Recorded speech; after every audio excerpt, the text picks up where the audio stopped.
Good morning, everybody. Gonna do a fun little series of videos, and I'm actually gonna leave these up by request of a lot of people. I've had some friends ask if I could just give a little insight on how I build a very basic neck through bass. So this is the start of all these. This is how to build a neck through bass, part one. The first thing we start with is the lumber. And what I start with every time is the neck. The neck is the lifeblood of the instrument when you're talking neck through. For this build, we're going to be doing a 3-piece maple neck. So what I have here is all my different maple. I've got some cherry, walnut, alder, mahogany down low, some other Texas woods, wenge up top. The main utilitarian woods that I tend to use, if we're talking like my pro player line, obviously maple for the necks, cherry, mahogany, or walnut for the wings.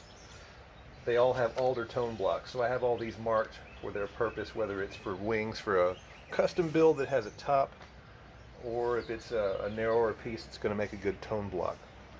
So first thing we're going to start with is 8/4 maple, and this is a 4/4. We're going to pull this out of the way. And let's start with this nice piece here. And if I'm unsure about a piece, I'll get the next one down. I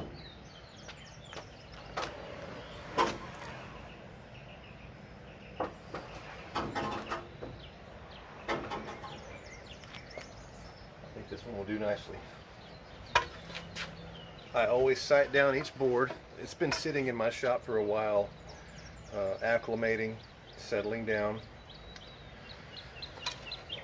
So here's what I do when I'm sighting the grain. For the 8/4 piece, if you look really closely, you can see that grain is going in a flat sawn fashion. You see that? That's called flat sawn. Quarter sawn would be when it's stacked in like this. But what we're going to do is we're going to cut out cross sections from either side of the neck. These will be the outside two pieces from the 8/4, and that's going to turn it on its side and make it more in a quarter sawn or a slightly rift sawn fashion. And we're going to oppose the grain. Alright, so we're going to take this piece and we're going to run over to the planer. Walk with me.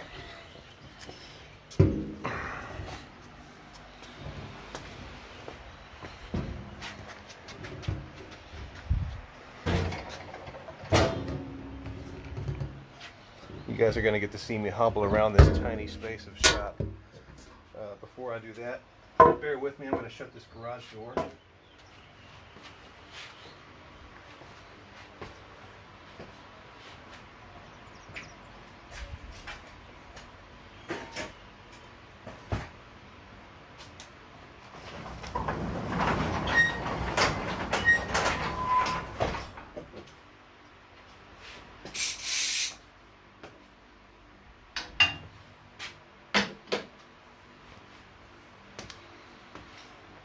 Let's see, I gotta get my dust collection set up, so we've got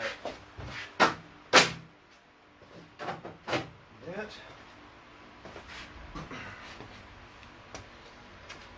I need some ear protection.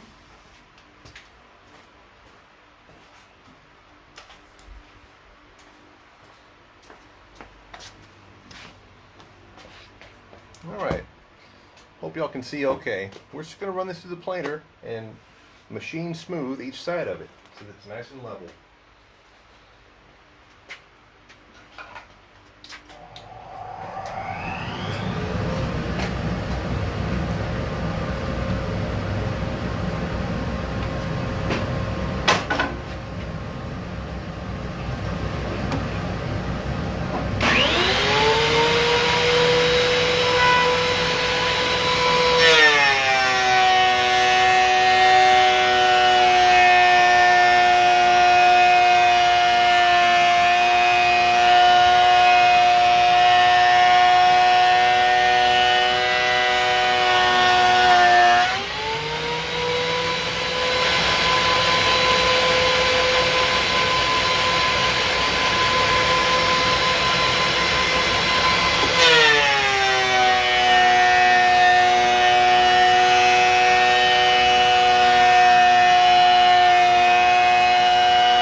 Now we're going to map out our cross sections.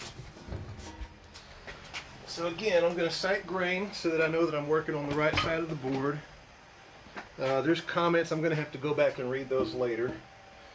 Alright, so I know it's probably hard to see, but the grain is doing this, as if it was radius this way, okay?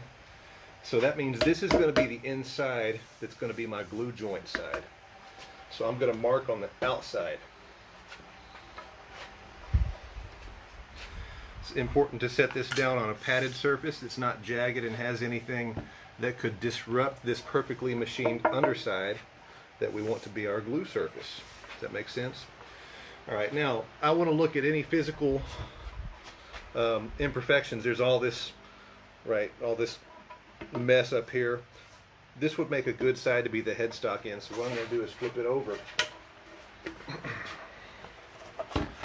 And let me reposition this so y'all can see just a little better.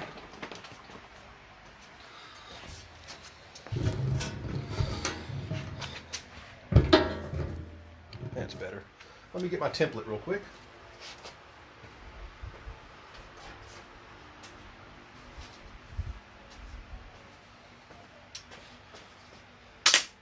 And a pencil.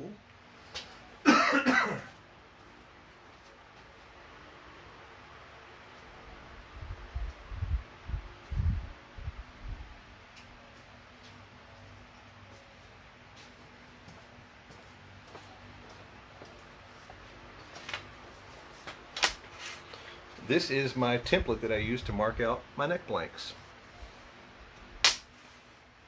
We're going to steer clear of all of the mess, whatever you want to call that, just where it chipped off or live edge, you know, where the bark was close to. I want to be sure I have, we're here at the end of the board, I want to be sure that I have a little bit of extra length, because when you run a piece through a planer, you have what's called snipe. That's a little bump, right? That's where the blade just digs in a little bit right when the wood runs off the edge of the exit ramp. Alright, so we've got a good 6 inches or so of space on either end of the template. That's good. I'm going to lay this down and I'm going to trace it literally by hand on this board. I want to try and get maximum yield, but I also want to deal with the most quality portion of this lumber as possible. I don't want any weirdness. I'm looking for long, straight, boring grain in my maple. I know that doesn't sound exciting, but that's what I look for.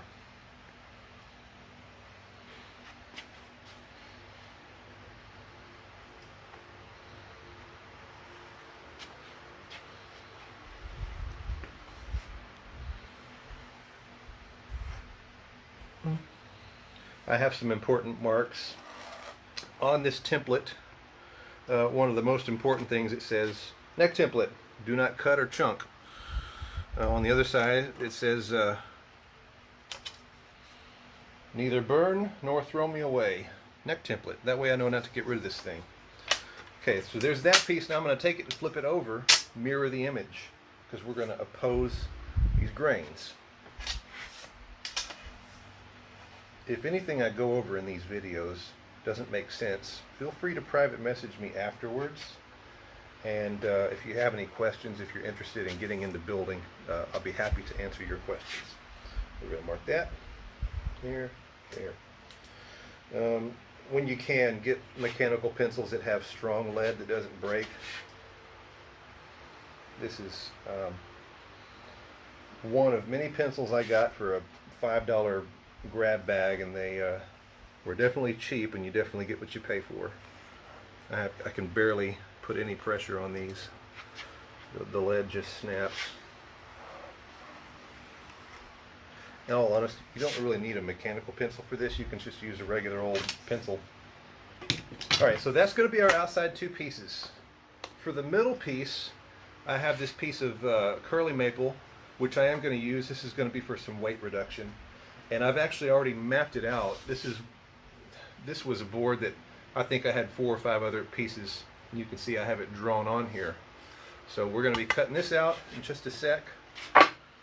Before we cut, I need to change blades on the bandsaw. So you're going to get to watch that. This is all happening in real time.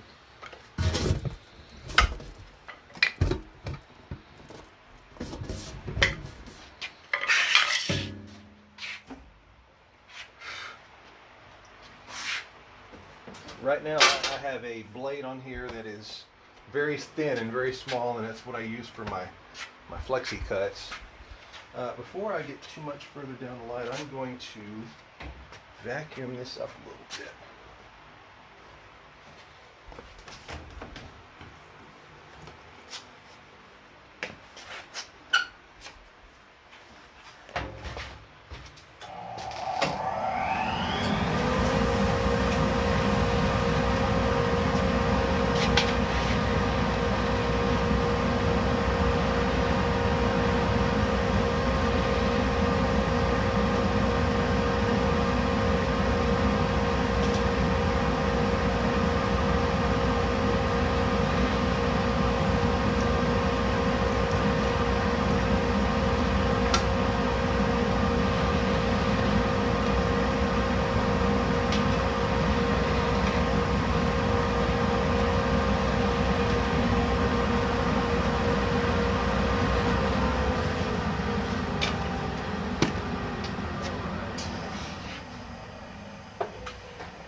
Much bigger blade.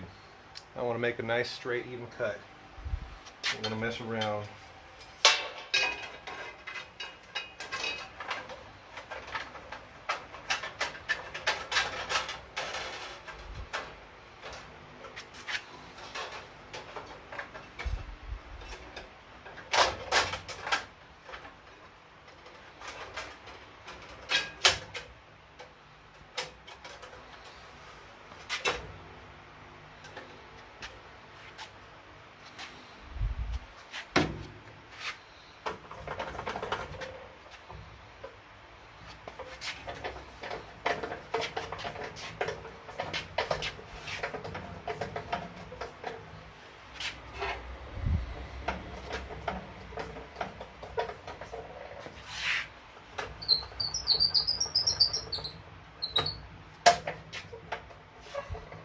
Get that nice and tight.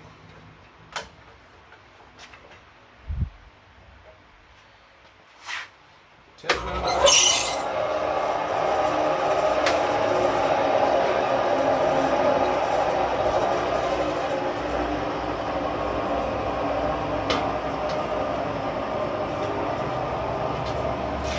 I'm going to let that stop spinning before I try and put this little biscuit back on there. I like my fingers. It's about time to replace the bearings on this bandsaw. It's getting pretty noisy.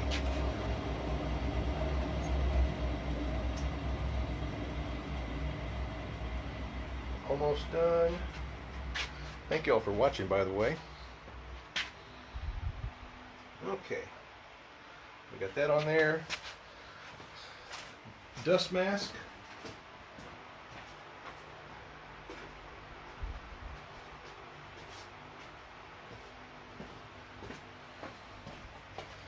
Very important. Dust mask, eye protection, and ear protection.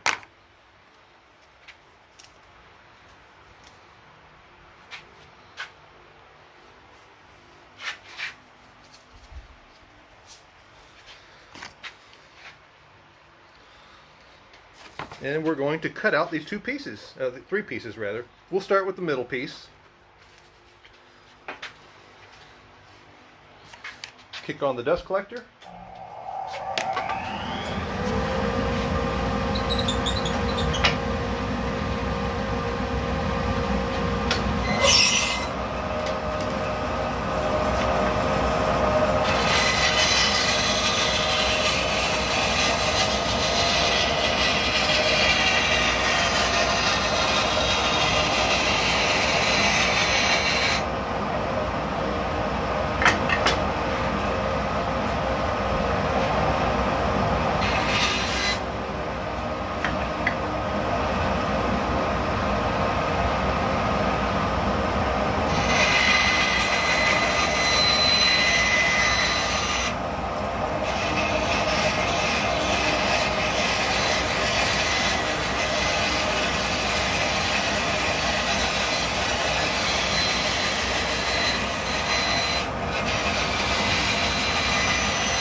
Okay.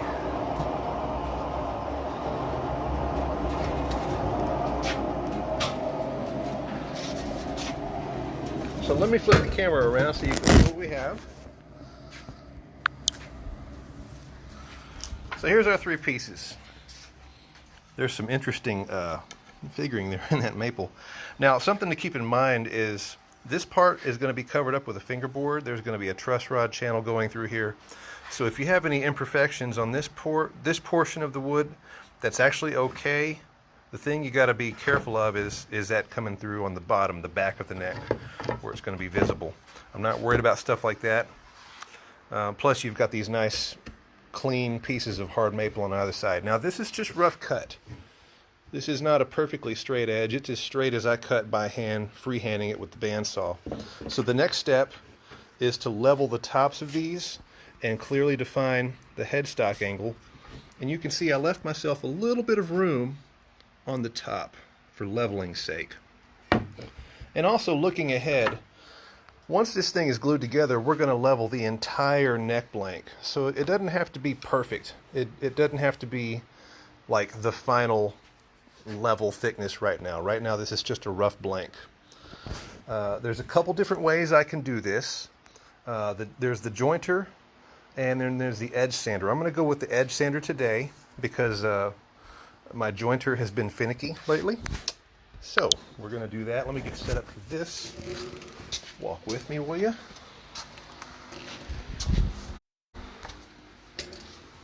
This is what makes a lot of dust in my shop, is the edge sander. I'm going to lower this a little bit.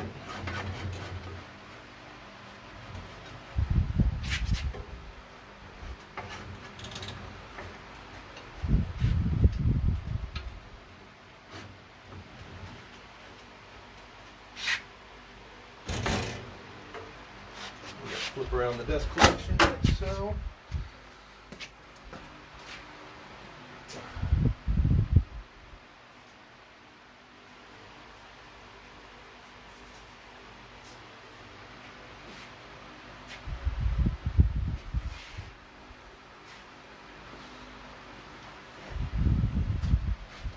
Alright, we're going to take these three pieces and we're going to level the top.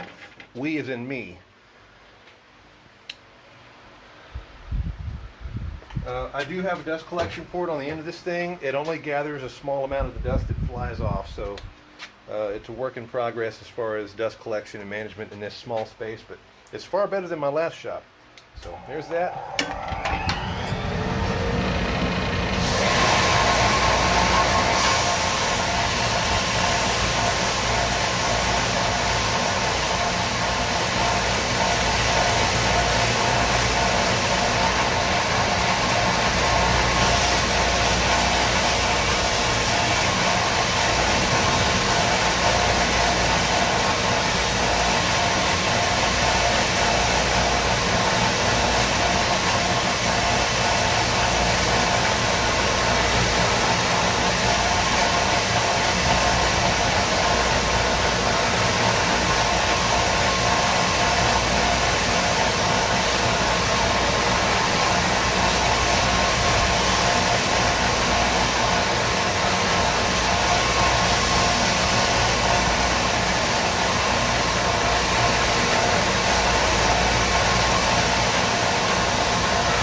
Open up that garage, let some dust out.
So here's our neck blank.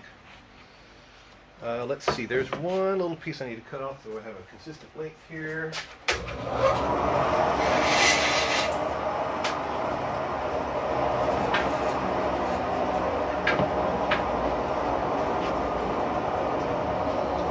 So let me show you the grain.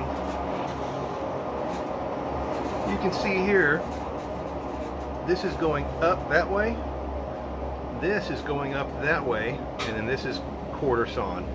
That's what we're going for every time.